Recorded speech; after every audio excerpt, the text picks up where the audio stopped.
following program is suitable for all ages. Buffone. A certain magic will always linger with the very name. It speaks of courage and fervor in the world's most brutal game. 55, worn by Doug Buffone, a Chicago Bear through and through. He demanded excellence of himself and anyone wearing navy blue. You tell me what's going on. This is moronic. We're going to get our whipped all the way down the line. I want somebody to get kicked in the and get out there and play. You're getting paid to play this game. I'm playing right. I don't mind you getting beat. I got my whipped many times. But I tell you, I took somebody down with me. You are a professional team. Act like one, for God's sakes. Football fans, this is Buffone 55, the John Buffone Show. Hello and welcome to this edition of Buffone 55. I'm your host, John Buffone. We got a good one for you today. The Panthers are coming to town. They're coming to Soldier Field. The Bears coming off a spectacular, surprising, aggressively aggravating win over the Baltimore Ravens last week. Everything went wrong and they still came out with a win. I guess that's a positive that comes out of it. We're going to dig into that later. But we are going to progress into the Panthers game. And before we do that, I'm going to bring on my trusty producer, Aldo Gondia. Aldo, tell them how the show works. Well, it's very simple. You've got 5 questions directed at you about the Chicago Bears and 5 questions directed at you about the Carolina Panthers. And you have 55 seconds to answer each question. At the end of the 55 seconds, you'll hear that whistle. And we will then, all of this is, of course, in honor of the great Doug Buffone, my childhood hero, and your uncle who played for the Chicago Bears. All right, let's do it. I'm ready to jump into it. All right. Well, before we begin, I got to ask you, last week you said the Bears defense was going to create a turnover, that Trubisky was going to improve, and Chicago would go on to win 16-10. Now, you were off the score by a bit, but man, you were on the mark with most of your outlook there. In fact, I haven't been keeping score of all your picks, but it seems to me like you've been week in and week out very, very close on your predictions. You got a magic crystal ball or something? Yeah, I mean, if it would have been for some stupid plays, I think my regulation prediction would have been kind of spot on. I said 16 points was going to be enough to win that game, and basically it should have been enough to win that game. I was actually going to go to this game. I live about 40 minutes away from Baltimore. I was looking up tickets. They weren't too bad. I was really at 50-50 about going to it, and then I kind of just I couldn't pull the trigger on it, and I'm actually glad I didn't, because I would not want to have to watch that game in person, because if the Bears were up 11 with 5 minutes left, I'd probably be giving it to the Ravens fans a little bit. I'd be spouting off a little bit, and all of a sudden when they start coming back, can you imagine the things that would be coming back at me? So I'm actually pretty happy I didn't make the small trek out to Baltimore to watch that game, even though the Bears did win. Yeah, it was one of those wins that felt a little bittersweet, and we had too many of those lately. Yeah, but I'll take them.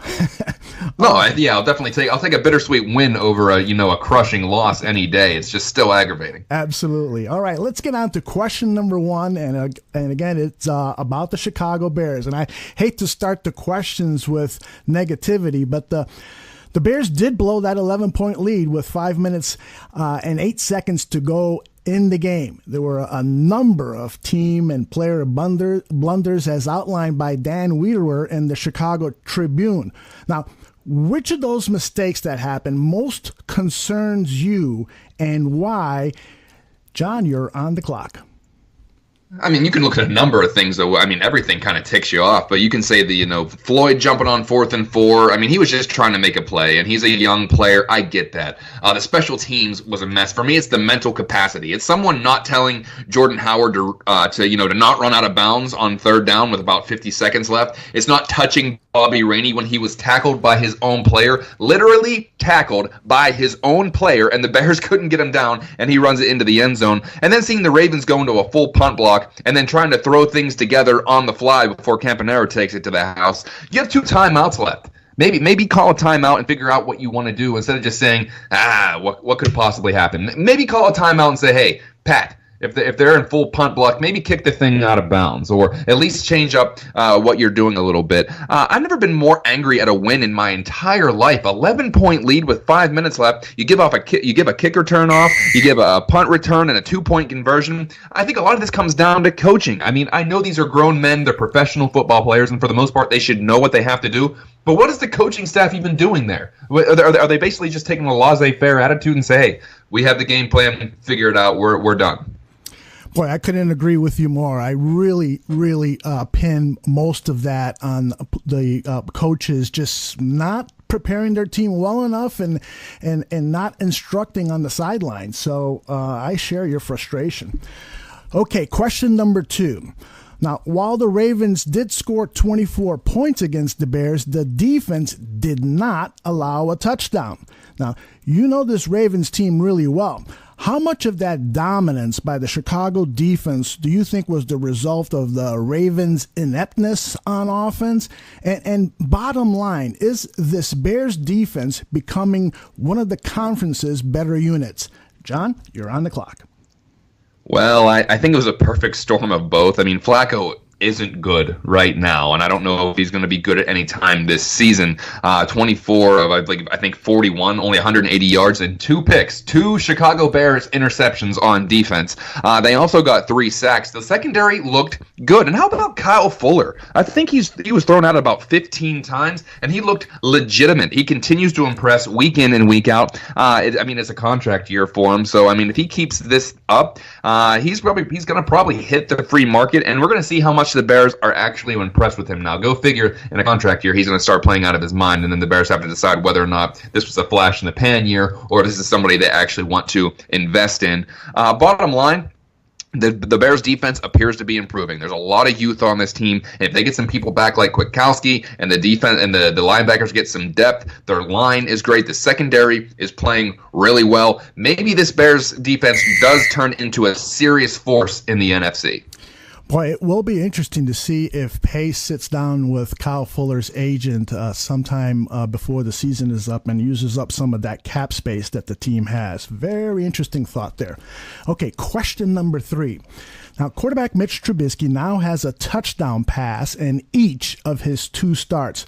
Now, both defenses he played against were excellent units, the Vikings and the Ravens. The Panthers are a bit more of a favorable matchup for the young quarterback. They've allowed 10 passing touchdowns this year. Is it too much to think that Trubisky could match his career total of touchdown passes in this game, especially since he's only completed 8 passes to wide receivers this year, and 6 of those were 2 weeks ago versus the Vikings? He only had 2 last week. So, John, what do you think? You're on the clock. This Panthers defense is kind of an odd group. They're 7th overall in yards allowed on defense, with about 196 through the air per game. But they've also allowed the 8th worst in the league when it comes to allowing touchdowns, 10 total. But I think this comes down to their 5th in yards allowed on the ground too. They're only allowing about 83 yards on the ground. So I think field position is going to be key in this game, because it seems like teams are able to throw the ball in the end zone once they get that close. However, that's not always the case. So the Panthers don't give up a lot of long passes. They're 2nd in the league with 20 sacks, so Trubisky's got to watch his back there. So I think it looks like the Bears are going to have to sustain drives and, dare I say, convert some 3rd downs. I mean, that sometimes that's iffy, but the good news is if they can get into Panthers territory via a drive or maybe another defensive turnover where they can kind of flip the field position a little bit, it seems like once they get down there, Trubisky has a legitimate chance of throwing it in the end zone, and whether it's the wide receiver or tight end, I quite frankly could not care who he throws it to, as long as it's somebody in a Bears uniform in the end zone. I'd love to see that. I'd love to see somebody like Adam Shaheen finally start to have a good game here. He does have a touchdown reception this year, but boy, I'd love to see him walk out of the game with a half dozen receptions and a touchdown catch. Okay, question number 4. You mentioned the coaching staff and John Fox earlier in the show, and here in Chicago, there's lots of talk about his future with the team. But we need to address Ryan Pace also. Didn't he severely hurt this team's chances of possibly making a serious playoff run this year by not re-signing wide receiver Alshon Jeffrey and expecting Cameron Meredith and Kevin White to carry the load at wide receiver? John, you're on the clock. I'm not really sure what Pace's plan was at wide receiver. I feel like he didn't want to overpay Jeffrey for a guy that was seemingly often injured. The contract talks kind of soured so much that Alshon opted for a 1-year deal over in Philadelphia. But he's not like Alshon's really lighting it up. I believe he only has 24 receptions, something like 300 yards and 2 touchdowns. Just to put that in perspective, Tariq Cohen has 26 receptions, albeit for 158 yards and a touchdown. So maybe Pace's thinking was, with Meredith, Kevin White, and either Wheaton or Wright steps up and they keep the boat afloat until he gets some prized possessions next year. Unfortunately for him and the Bears and the Bears fans, that all kind of fell apart with Meredith and White going down, and then Wheaton being a pretty big disappointment to this point. Kendall Wright not really getting worked into the offense too much, but no wide receivers are actually. So Pace kind of rolled the dice, came up empty. Maybe next year he's going to draft a wide receiver pretty high, perhaps like a Calvin Ridley out of Alabama or Christian Kirk out of A&M. And then there's some free agents on the market. Sammy Watkins, Jarvis Landry, maybe an Allen Robinson or Martavis Bryant. So right now I'm not impressed with what he did at the wide receiving core, but I'm going to give him a pass until next offseason to see what exactly he decides to do with the wide receivers because Trubisky needs help. So I'm going to give him a pass until this coming offseason. Then we can start judging pretty harshly. John, would you be open to the idea of Jeffrey returning back to the Chicago Bears? I would have no problem with that. I don't think the price is going to be over. I think he might have tried to bet on himself this year. And to that point, he's not going to get a crazy good contract. Whether Jeffrey wants to come back to Chicago is a different story altogether. But if they can get him for a pretty reasonable price, I would have no problem. He's a big body. He gets all those 50-50 balls. I'd have no problem with him coming back. I'd welcome him with open arms because look what the alternative is right now. So I'd be pretty happy with it. Yeah. Well, he's not lighting it up statistically at Philadelphia, but from what I've read, he's creating a lot of space for other players on that Eagles offense to succeed. So it's sort of what he did here in Chicago when he was healthy and didn't have Brandon Marshall along with him. All right, here we go to our fifth and final question regarding the Bears before we tackle the Panthers. With Aaron Rodgers out for the Packers, is it reasonable to think that the Bears have a chance at the NFC North title? They have the Packers at home, okay? The Vikings in Minnesota, and both Lions games still on the schedule. So those are the NFC North opponents. Now, you also factor in games against the 49ers, Browns, and Bengals. If they were to win those games alone, they'd get to 9 victories. Is it a pipe dream on my part to think that the Bears have a shot at the division title? John, you're on the clock. It's a pipe dream, but it's also a pipe dream that you want any committed Bears fan or player, of course, to think about. If this was the AFC North, I think they'd have a better chance of winning because they're undefeated in that division so far. But I think they have a real fair chance at 7-9, which is better than what a lot of people expected at this point. It's hard to beat the Panthers. It's gonna be hard to beat New Orleans in New Orleans. I think they can beat the Packers without Aaron Rodgers, and I think maybe they'll split with the Lions. And then you can factor in wins against San Fran and Cleveland. Going to Cincinnati is not going to be an easy task, and then they have to go to Philly and then finish the season at Minnesota. Hard to do that, but I can see the logic in what Bears fans thinking, and I want them thinking. It's exciting to think about. You can pick up wins against Cleveland, San Fran. Maybe you beat Cincy on their home field. Maybe you steal a win over Carolina or New Orleans, and all of a sudden you take care of Detroit, and you're headed into Week 17 against Minnesota with possibly all of the marbles on the line. So would I love to see that? Yes, trust me. I'm getting excited just talking about it right now. I think, wow, this could happen, and this could happen, and this could happen, and then, oh my God, Week 17 could be huge. But I'm not gonna lock it in, but it is really fun to think about. Oh my goodness, you got me fired up there, John. The possibilities, but I better be careful because I've just been disappointed way too many times. That's the thing. We're snake bitten. All right, we are at halftime, and now we're going to focus on the Carolina Panthers. Question number 1. The biggest question mark for this Panthers team going into Sunday's game, I think anyway, is the condition of superstar linebacker Luke Kuechly, who as of Wednesday was under the concussion protocol. What do you know about his condition, and who replaces him if he's a no-go. Tell us a little bit about what we can expect there. John, you're on the clock. This is a guy that missed a lot of time last year with a bad concussion. Probably not something they want to rush him back into, but they really need him. He's a bystander at practice right now. Allegedly, he's advancing in the protocol, but if I were to guess, and like I said, I'm not tuned in as much as some of the people in Carolina are, but I would err more towards him not playing.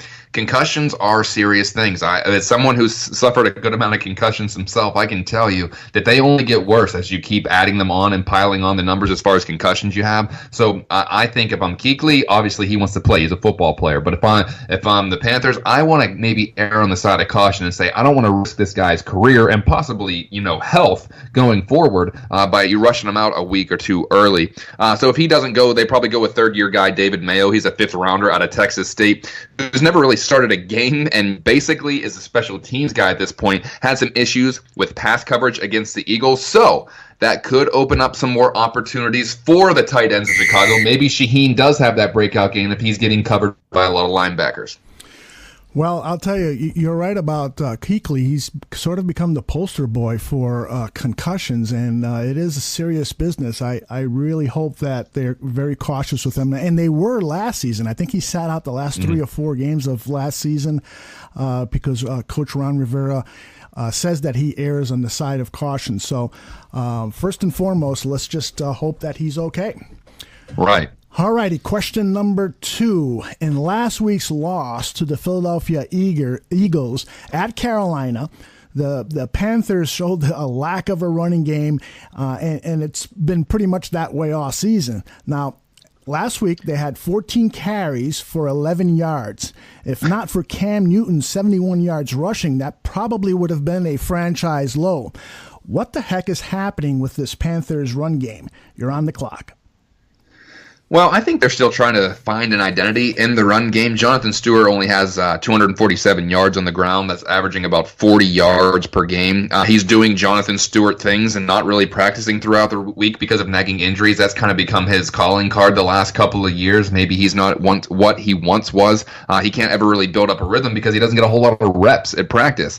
They draft Christian McCaffrey, but he's more of the receiver type. He's barely rushed for over 100 yards so far, but he does have 37 receptions for 293 yards and 2 touchdowns. So you can see that the role that they want him to play isn't exactly between the tackles. The depth is taking a hit. Fozzie Whitaker went down in a heap against Philadelphia last week with an ankle injury. Looks like he's probably not going to play. The passing game also kind of plays into this. The Panthers don't go up top very often. They used to have that burner in Ted Ginn Jr., and they're hoping that rookie Curtis Samuel kind of turns into that. But Kelvin Benjamin and Devin Funchess are big, strong possession receivers. The thing about that is they're not going to blow the lids off of any defenses. So that kind of allows the safeties to move up sometimes. The receiving core has a lot to do with an already mundane running attack, so that's why they're having some trouble.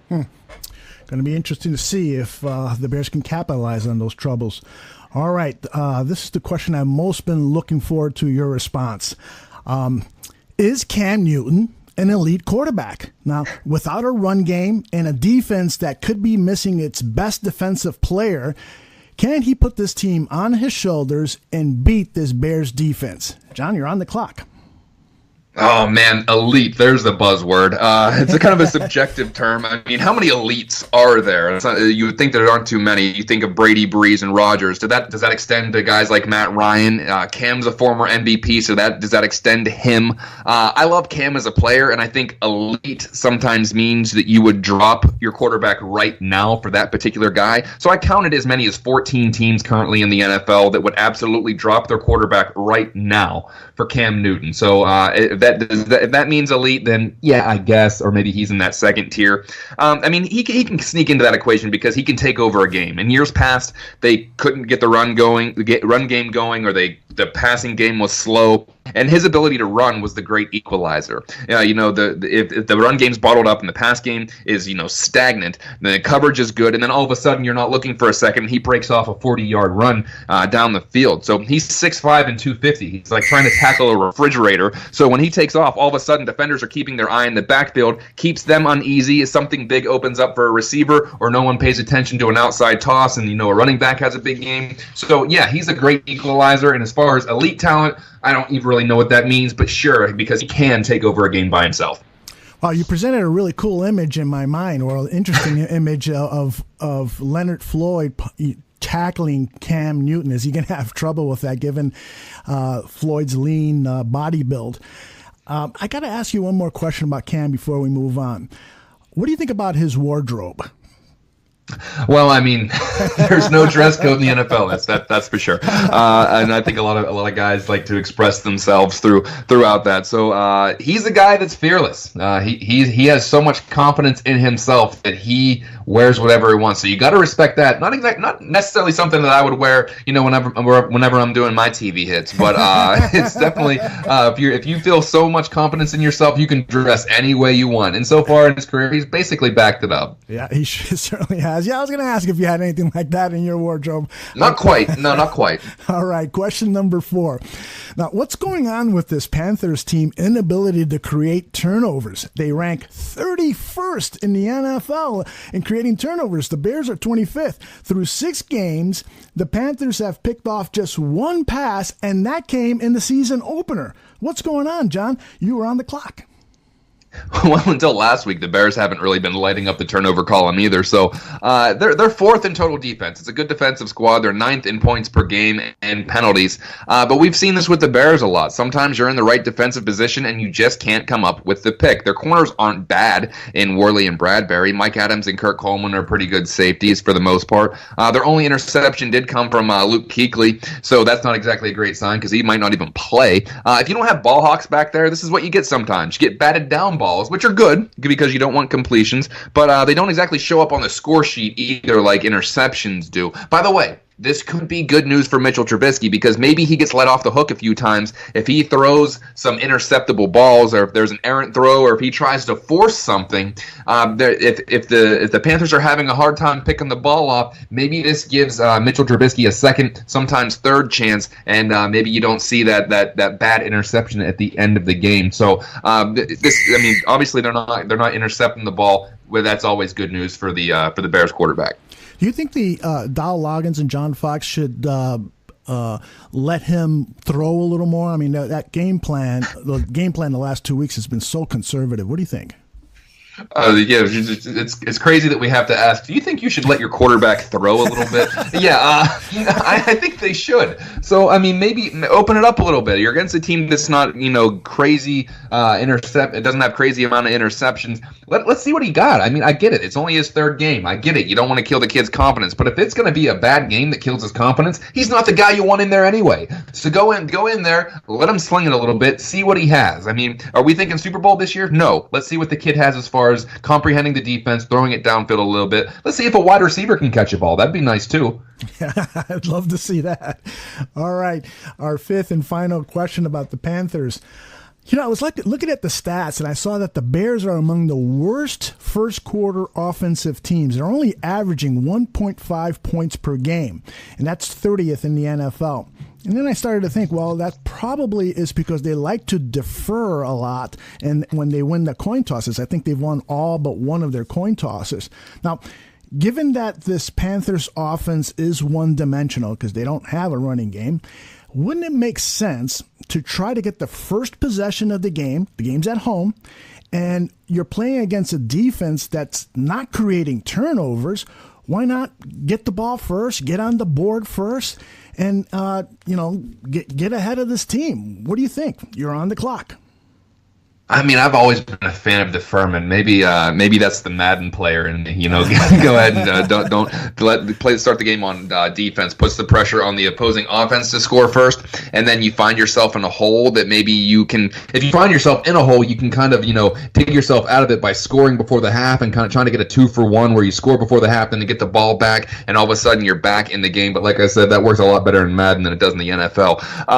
I get that you want to set a tone on offense, but that's not exactly who the Bears are this year. I tweeted during the Ravens game that it used to be that no lead was safe because of the Bears defense, and now I feel like no lead is safe because of the Bears offense, either turning the ball over or being stagnant due to a lack of play calling or whatever else you want to throw into that equation. So maybe they can grab momentum early by forcing a quick 3-and-out. Maybe they get a quick turnover or something like that. Punch the Panthers in the mouth early and take their lunch money from the word go.